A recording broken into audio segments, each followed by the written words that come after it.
Hi everybody, Bruce Arms here for Big Number 1 Duval Ford. It's my pleasure to introduce this week's Scholar Athlete. Check them out. My name is Rohan Bongu. I go to Creekside High School and I play tennis. I am 15 years old. Mostly my dad. He's the one who introduced me to the sport and he's always been driving me to do better. He's the main inspiration, which has caused me to excel in the game as far as I've gotten. My favorite part about playing tennis is probably just the atmosphere. Whether you're on a team like in high school or by yourself, no matter what, you play tournaments and you meet people, you have that feeling, and even if it's just for one tournament, you eventually get to a point where you've met certain people over and over and they've become your friends. So you've got a sort of similar occupation, I guess you could say, similar interest in the sport. So that's like an automatic, hey, we know something very similar about each other. The biggest challenge in the sport to me would probably be translating a lot of my practice into matches. I don't necessarily get nervous in matches, but it's a completely different sense. Like you're playing for your school, you got people riding on you, that kind of thing is a little different than if you're mainly playing just by yourself. Okay, I like to think I don't have an off season. That's how I train. Unless I have an injury or if it's something along those lines, like I'm just recovering from a back injury, which caused me to be out for about 6 weeks. The doctor told me I wasn't allowed to really do any walking or jogging either. But within the last 2-3 weeks of that 6-week period, I was allowed to get up and move around, and as soon as I was able to, I immediately started my physical recovery. And I've been playing now for about 2 months. But that time in between is so hard because you're used to that constant grind. Well, one idol, again, would probably be my father. He grew up in India, and at that time, sports wasn't really the #1 priority. So he was kind of like the outlier in his school because he was very interested in sports. So like even though people were like, at the time it was considered like a taboo kind of thing. So even though he was very interested in sports, the society, I guess you could say, wasn't very interested in allowing him to get very good. He was still able to play college tennis. He was one on the team and he was head coach for, I think, the state in India.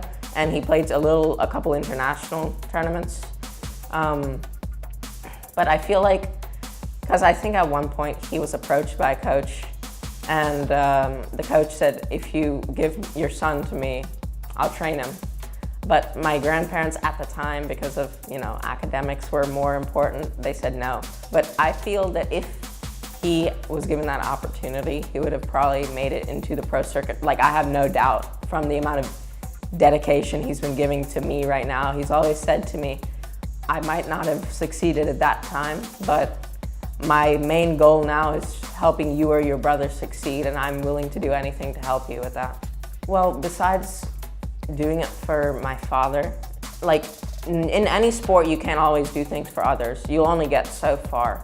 You have to have that internal dedication to do well. I feel that's my main driving. Besides getting better than others, that's like almost like taking a second note to me. My main focus is bettering myself.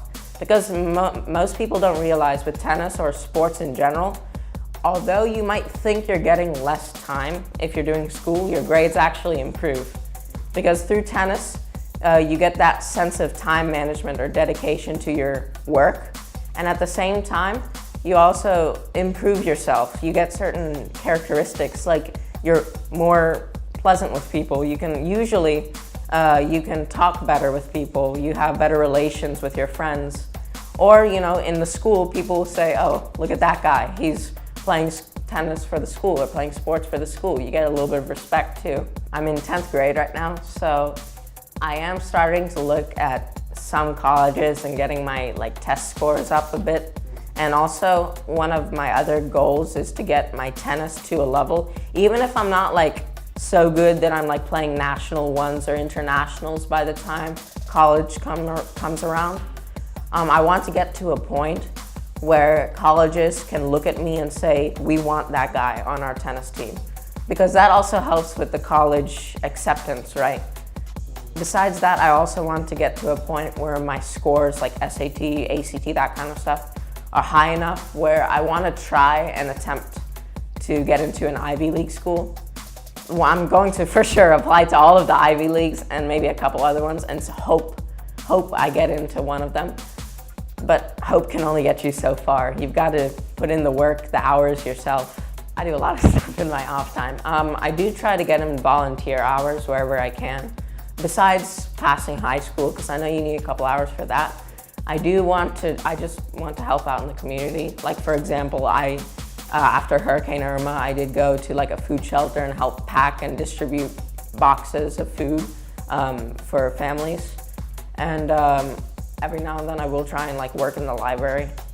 And I'm trying to find a time where I can get into volunteering with Red Cross or something over the summer and try and get, like I'm aiming with these service hours, besides helping with the community, is to get like the President's Medal, which you can get for 150 hours with a certain organizations. And I feel like that takes up not as much of my time as I would like it to, because I'm invested in tennis and academics too. But at the same time, I feel like it's important to anyone really helping out in the community. Besides volunteer work, I'd say I'm more of like a tinkerer. I like building, I like experimenting. I'm a very heavy science engineering guy. I mess around with chemicals at home, mess around with like building. I think when I was like 11 or something, when I was in middle school, I built like a Lego clock or something. I'm very into building and testing, very mechanical mindset, I would think. I'd like to thank my parents, first of all. My parents, my coaches, anyone who's ever helped me in this journey. It's a very long journey. You can't sprint, like my dad always says this analogy, you can't sprint the first 10 meters in a 100-meter race. If you're ahead for the first 10, 50, even 90 meters, that doesn't mean you'll win. That last 10 meters is where you have to put in the most effort, because whoever, even if you're in last place, if you cross the finish line first, you win. And I would say that 3 things which I always want to keep in mind are, I call them 3Ds: dedication, determination, and discipline. If you can't have all 3 of those, I don't think you could succeed in any field you go into, whether it be sports, medicine, anything like that. My name is Rohan Bongu. I'm 15 years old. I go to Creekside High School and I play tennis. I'm living in the game.